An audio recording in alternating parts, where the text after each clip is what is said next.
Donc c'est un problème sociétal que nous devons prendre en main. C'est pourquoi nous avons intitulé la campagne Taxaw Tem Aar Suñu Bopp. À travers cette campagne, nous allons informer, outiller, sensibiliser et plaider contre les violences en ligne.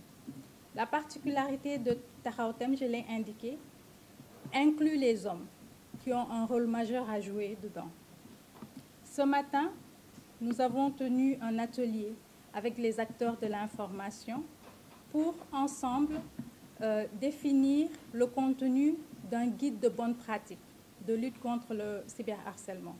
En mettant fin à ce type de harcèlement, c'est-à-dire les harcèlements en ligne, nous créons un environnement sûr et inclusif qui permettra aux femmes de s'exprimer librement, de contribuer à l'avancement de la société et de réaliser leur plein potentiel en tant que moteur de progrès et d'innovation.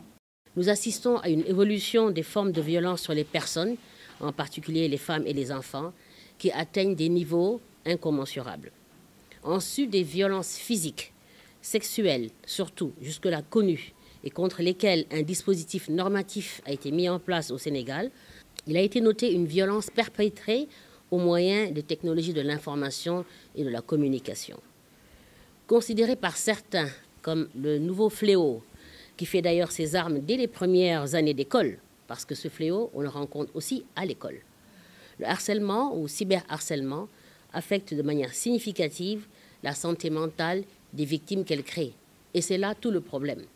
Les blessures physiques sont le plus souvent guérissables assez rapidement, pour autant qu'on s'y attelle sur le plan médical, mais les blessures mentales sont les plus difficiles à guérir et celles qui atteignent le plus souvent de manière irrémédiable la personne, d'où la gravité du cyberharcèlement. Le nombre et la gravité des violences exercées sont si banalisés qu'ils alimentent désormais les faits divers des journaux au quotidien. Et mesdames et messieurs les journalistes ici présents, je pense que vous savez de quoi je parle mieux que moi.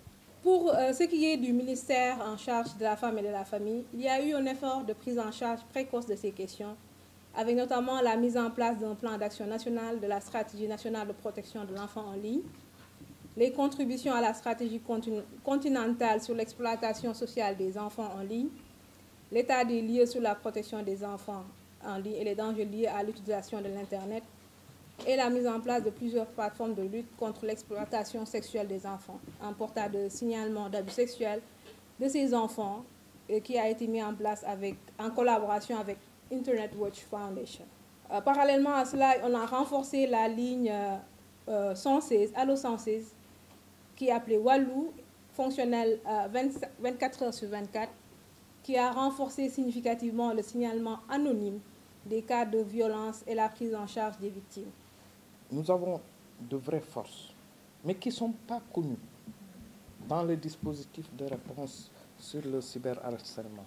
Et je donne donc l'exemple de la DSC qui mérite d'être connue.